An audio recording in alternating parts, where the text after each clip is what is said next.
Rashi. Welcome back to my YouTube channel. I hope you are all fit and fine. Today we discuss about a rational number. Rational number क्या होता है आपके बारे में इसके basic concept जो भी रहेंगे आज हम सारे क्लियर करेंगे। इसमें काफी बच्चों को कंफ्यूजन रहते हैं कि हम रैशनल नंबर अगर दो रैशनल नंबर तो उनके बीच में हम कैसे नंबर फाइंड आउट करें, इनफाइनाइट नंबर फाइंड आउट करें या टू नंबर फाइंड आउट करें, कैसे करें हम इस क्वेश्चन को। तो आज हम इस सबके बेसिक जितने भी कॉन्सेप्ट वो सारे क्या करेंगे, क्लियर करेंगे। अगर आपको ये क्लास अच्छी लग रही है तो प्लीज इसको लाइक शेयर सब्सक्राइब करना भी ना भूले। तो हम करते हैं अपना टाइम वेस्ट ना करते हैं टॉपिक स्टार्ट की रैशनल नंबर। एक्चुअली में रैशनल नंबर क्या होता है, अगर मैं बात करूं हम किस फॉर्म में डिफाइन करते हैं, p बाय q की फॉर्म में डिफाइन करते हैं। वेयर p क्या होता है, हमारा न्यूमरेटर होता है। क्या होता है p, हमारा numerator. Rational number is an express form of p by q where p is the numerator and d is the denominator। Clear है यहाँ तक कि दोनों हमारे क्या होते हैं, न्यूमरेटर डिनोमिनेटर होते हैं। वेयर q जो होगा वो क्या होगा आपके पास, q नॉट इक्वल्स टू में 0। p is the numerator, q is the denominator and q not equals to में क्या हो गया, हमारे पास 0 हो गया। ठीक है। और रैशनल नंबर की से पहले क्या था हमारा फ्रैक्शन नंबर, जो आप 8th क्लास में इजीली पढ़ भी लिया होगा कि एक्चुअल फ्रैक्शन नंबर हमारा क्या होता है। तो रैशनल नंबर की अगर हम बात करें तो क्वेश्चन में क्या गिवन आपके पास, जो 9th क्लास के हम क्वेश्चन की बात करें, 9th क्लास के मैथ की बात करें तो 9th क्लास के मैथ में क्या गिवन है कि find two rational number between two numbers या three rational number between two numbers. अब ये 2 और 3 एक्चुअली में क्या 2 और 3 निकल सकते हैं, नहीं ये गलत है क्योंकि हम क्वेश्चन के अकॉर्डिंग गिवन है, क्वेश्चन के अकॉर्डिंग हम 2 और 3 निकाले। वैसे तो हम infinite number of rational number निकाल सकते हैं, इनफाइनाइट नंबर निकाल सकते हैं, रैशनल नंबर निकाल सकते हैं हम।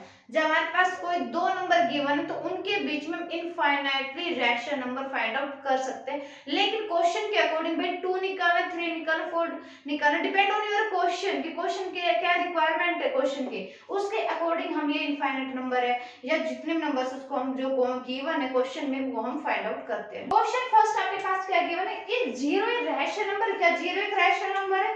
अगर आपको नहीं पता है तो मैंने अपने नंबर सिस्टम की जो क्लास है उसमें प्रॉपर तरीके से करा रखा, natural number, whole number, prime number, actual में क्या है ये सब। तो अगर किसी ने प्रीवियस क्लास को नहीं देखा तो पहले मेरे इस चैनल पे जाकर प्रीवियस क्लास को देखो नंबर सिस्टम वाले, ताकि आपका डाउट क्लियर हो जाए कि एक्चुअल में ये सारी चीजें क्या होती है।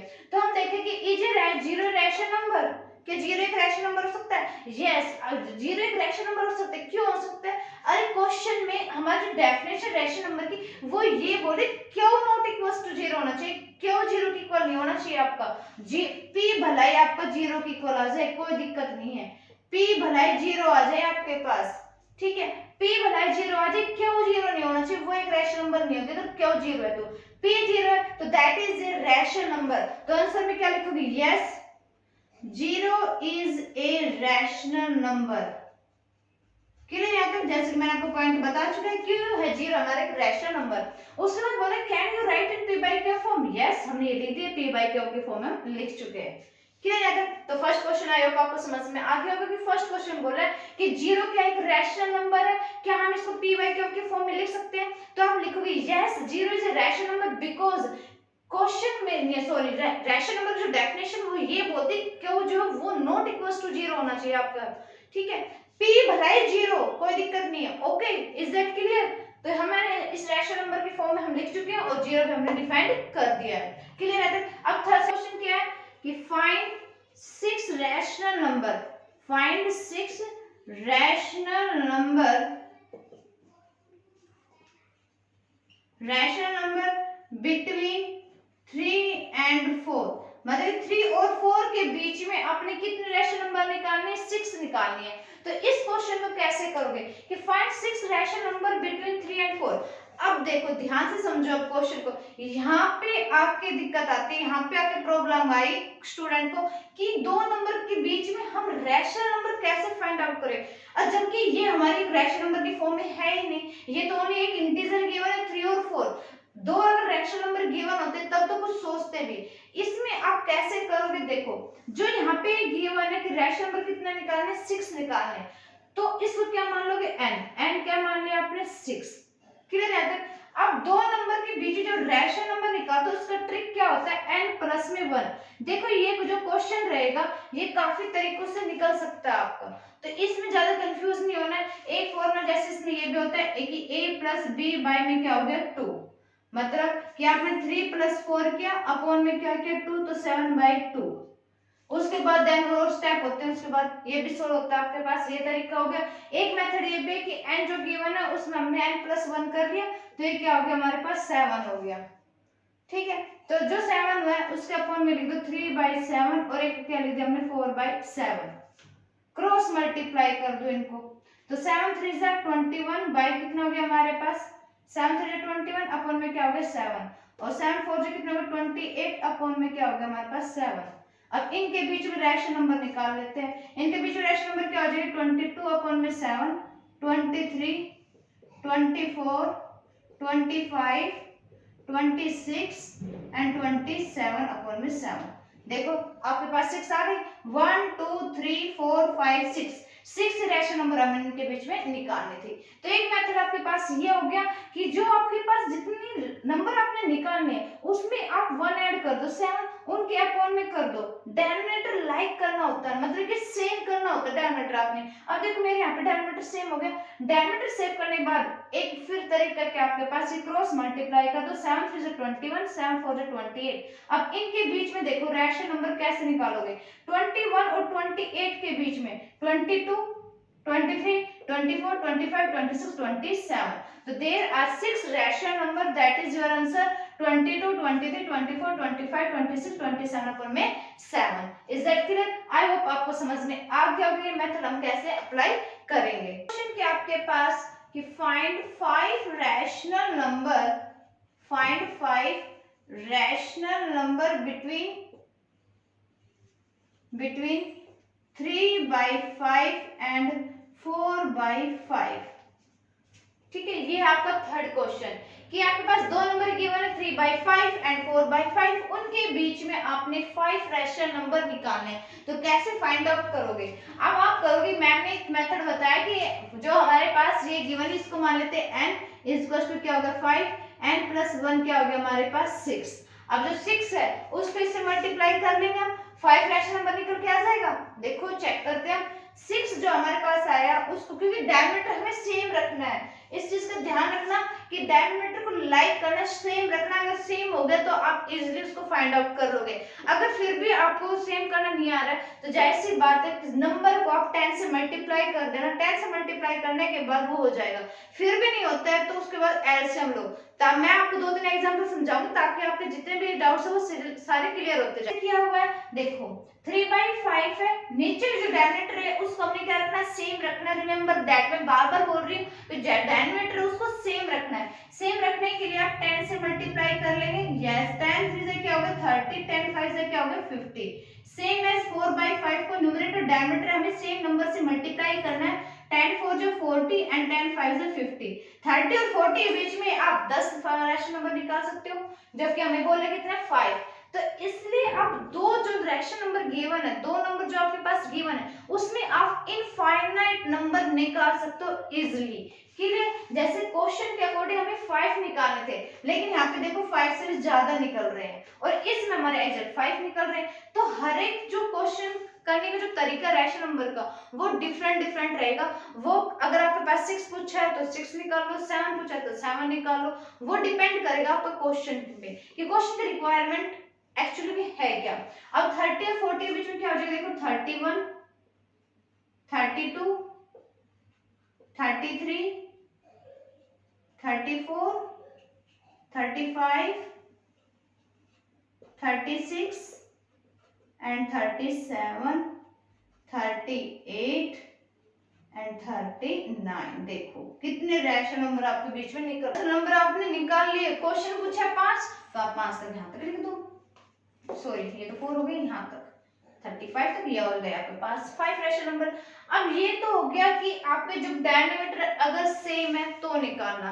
अब पेपर में अगर बाय चांस आ जाए डिनोमिनेटर को हम अनलाइक कर दें, मतलब डिफरेंट हो, भाई इसमें हमने दो एग्जांपल किए, दोनों में हमने क्या किया डिनोमिनेटर को सेम किया है। अब क्वेश्चन में इसी क्वेश्चन में यहाँ पे अगर डिफरेंट आ जाए डिनोमिनेटर तो क्वेश्चन को कैसे सोल्व करोगे?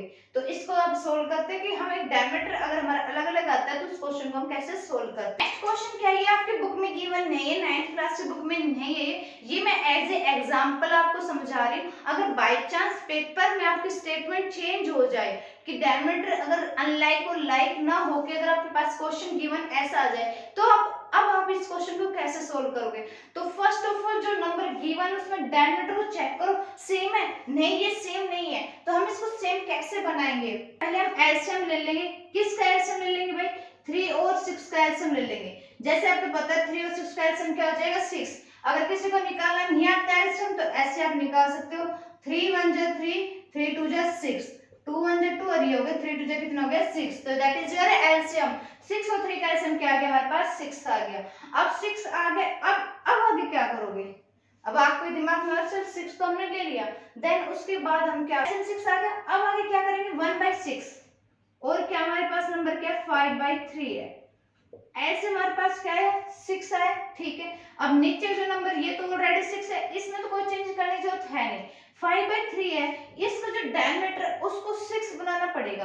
तो उसको 6 हम कैसे बनाएंगे, ये देखो कि 3 की टेबल में जो 6 है वो कितने पाता है 2 से, तो ऊपर भी 2 से मल्टीप्लाई कर दो, नीचे भी 2 से मल्टीप्लाई कर दो। 5 2 जा 10 और 3 2 जा 6। अब आपके पास सेम नंबर आ चुके 1/6 एंड 10/6। अब इनके बीच में रैशनल नंबर निकालने, तो इनके बीच में रैशनल नंबर क्या होगा 1/2 और 1/6 और 10/6 में 2/6 हो जाएगी, 3/6, 4/6, 5/6, 6/6, 7/6, 8/6 and 9/6। तो पास 10/6 by 2/3, 2/6, 3/6, 4/6, 5/6, 6/7, no sorry 6/6, 7/6, 8/6 and 9/6 and 10/6। तो कितने रैशनल नंबर निकाल चुके हम 1 2 3 4 5 6 7 8 9 9 आप निकाल चुके हो इसके अंदर रैशनल नंबर के अंदर।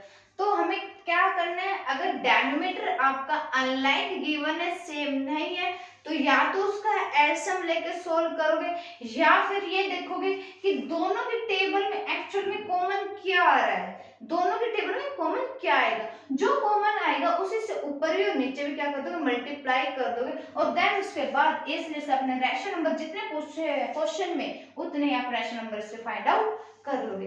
आई होप आपको समझ में आ गया होगा आज अच्छे से कि हम दो नंबर के बीच में रैशनल नंबर कैसे फाइंड आउट करते हैं। अब करते हैं इसका नेक्स्ट क्वेश्चन, जो हम नेक्स्ट क्वेश्चन छूट गया था हमारा fourth question. Third question 3 question हम सोल्व कर चुके थे।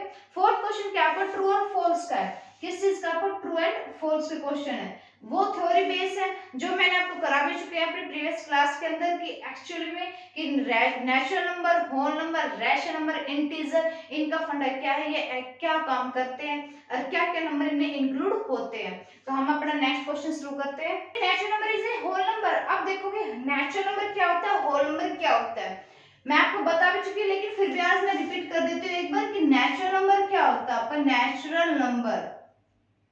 नेचुरल नंबर क्या होता है, जो आपकी काउंटिंग कहां से स्टार्ट होती है 1 से स्टार्ट होती है, 1 2 3 एंड अनकाउंटेबल, जहां तक आपकी काउंटिंग गिवन है या इनफाइनाइट नंबर है वो डिपेंड करता है क्वेश्चन के ऊपर कि नेचुरल नंबर हमारा कहां से स्टार्ट होता है 1 2 3 से स्टार्ट होता है। होल नंबर हमारा कहां से स्टार्ट होता है 0 0 इंक्लूड होता है इसके अंदर 0 1 2 3 and so on.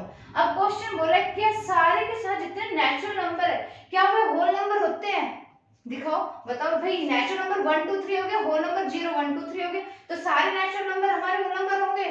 Every natural number is a whole number. तो यस ये क्या है ट्रू है। आपको क्यों ट्रू है, क्योंकि होल नंबर के अंदर सारे के सारे नेचुरल नंबर जो है वो इंक्लूड हो रहे हैं। अगर ये पूछता है कि every whole number is a natural number तो वो फॉल्स होता है। क्यों होता है, क्योंकि होल नंबर में हमारा 0 इंक्लूड होता है, नेचुरल नंबर में 0 नहीं होता है। बट एक नेचुरल नंबर जो है सारे हमारे होल नंबर कंटेन करेगा, क्योंकि होल नंबर में क्या है सारे सारे नेचुरल नंबर हो रहे हैं ओनली 0 को छोड़ के। तो क्वेश्चन के अकॉर्डिंग ये हमारा क्या होगा ट्रू हो गया। नेक्स्ट क्या है every integer is a whole number. अब इंटीजर में हमारे क्या होता है प्लस माइनस इंक्लूड होते हैं, पॉजिटिव और नेगेटिव इंटीजर आते हैं। प्लस माइनस 2 हो गया, जैसे प्लस माइनस 2 हो गया, प्लस माइनस 3 हो गया, प्लस माइनस क्या हो गया 4 हो गया। तो कौन आपका एवरी इंटीजर है होल नंबर। अब देखो कि जितने भी इंटीजर हो क्या होल नंबर हो सकते हैं, हो सकते हैं। अब देखो इंटीजर में तो हमारे पास प्लस माइनस दो इंटीजर आते हैं, पॉजिटिव भी आता है आपके पास और क्या आता है हमारा नेगेटिव इंटीजर आता है, पॉजिटिव भी आएगा और क्या आएगा हमारा नेगेटिव भी आता है। अब देखो होल नंबर में हमारे नेगेटिव इंटीजर आते नहीं आते, ओनली क्या आते हैं हमारे पॉजिटिव, क्योंकि हम मैंने अभी डेफिनेशन डिफाइन की कि होल नंबर के अंदर जीरो से स्टार्ट होकर सारे नेचुरल नंबर इंक्लूड होंगे। But in case that integer की बात करें, इंटीजर में पॉजिटिव और नेगेटिव दोनों आते हैं आपके पास, बट होल नंबर में पॉजिटिव आते हैं, नेगेटिव को इंक्लूड नहीं करता है, तो ये क्या हो जाएगा आपका फॉल्स, क्या हो जाएगा ये हमारा फॉल्स हो जाएगा, क्योंकि जितने भी हमारे इंटीजर वो सारे होल नंबर नहीं होते, बिकॉज -1 है या -2 है, is not a whole number, is not a whole number. Is that clear? Next क्या हमारे पास कि every rational number is a whole number, क्या सारे के सारे जितने रैशनल नंबर वो सारे होल नंबर होंगे? तो इसमें देखो क्या आएगा, p by q की फॉर्म में होता है, whole number p by q की फॉर्म में होता है, नहीं होता है, तो दैट इज ए फॉल्स, ये भी क्या हो गया फॉल्स हो गया, क्योंकि जितने भी रैशनल नंबर वो सारे के सारे हमारे होल नंबर नहीं होंगे, क्योंकि हमारे जो rational number p by q की फॉर्म में होता है, बट इन केस जो होल नंबर वो p by q की फॉर्म में नहीं होता, तो ये भी क्या हो गया फॉल्स हो गया, आपका एक ही ट्रू है इसके अंदर। समझ में आ गया वो कॉन्सेप्ट इनका कि देखो नेचुरल नंबर जो है वो एक होल नंबर है, तो इसको ध्यान से समझो, ये बेसिक कॉन्सेप्ट है बस और कुछ नहीं है आपका, मैं इनको बता भी चुका, आपको डिफाइन भी कर चुकी, जो नेचुरल नंबर वो 1 2 3 4 ऐसे हो गया, उसमें एक होल नंबर और इंक्लूड कर दिया 0, ठीक है, तो हमारे क्या होगा every natural number whole number हो सकते हैं, बट एवरी होल नंबर जो है वो एक नेचुरल नंबर नहीं हो सकता है, क्योंकि होल नंबर हमारा 0 होता है, नेचुरल नंबर हमारा 0 नहीं होता है, और नेचुरल नंबर की अगर हम बात करें तो 0 1 2 3 होल नंबर के अंदर आ रहे हैं अभी, तो इसलिए ये क्या होगा true. Every integer is a whole number, तो ये भी क्या होगा फॉल्स, क्यों हो गया, क्योंकि इंटीजर हमारे पॉजिटिव और नेगेटिव इंटीजर होते हैं हमारे पास, but in case that whole number में नेगेटिव वो कंटेन नहीं करता, ओनली पॉजिटिव टर्म आती है उसके अंदर। फिर क्वेश्चन पूछा है every rational number is a whole number, अब देखो रैशनल नंबर अभी हमने डिफाइन किया था कि rational number p by q की फॉर्म में होता है, but in case that whole number की अगर हम बात करते हैं, whole number p by q की फॉर्म में नहीं होता है, ओनली रैशनल नंबर जो p by q की फॉर्म में होता है, इसलिए वो भी क्या हो गया हमारा फॉल्स हो गया, ठीक है। तो ये थी आपकी एक्सरसाइज 1.1 क्लास 9th की, आई होप आपको समझ में आ भी गई होगी, अब जितने भी डाउट्स है वो सारे क्लियर कर हो भी गए होंगे, फिर भी अगर कोई डाउट रहता है आपको रैशनल नंबर से रिगार्डिंग, तो कमेंट बॉक्स में बताना कि आपके क्या डाउट्स हैं, क्वेश्चन निकाल के देखा। आपको ये क्लास अच्छी लगे तो प्लीज इसको लाइक शेयर एंड सब्सक्राइब करना ना भूले। Thank you very much.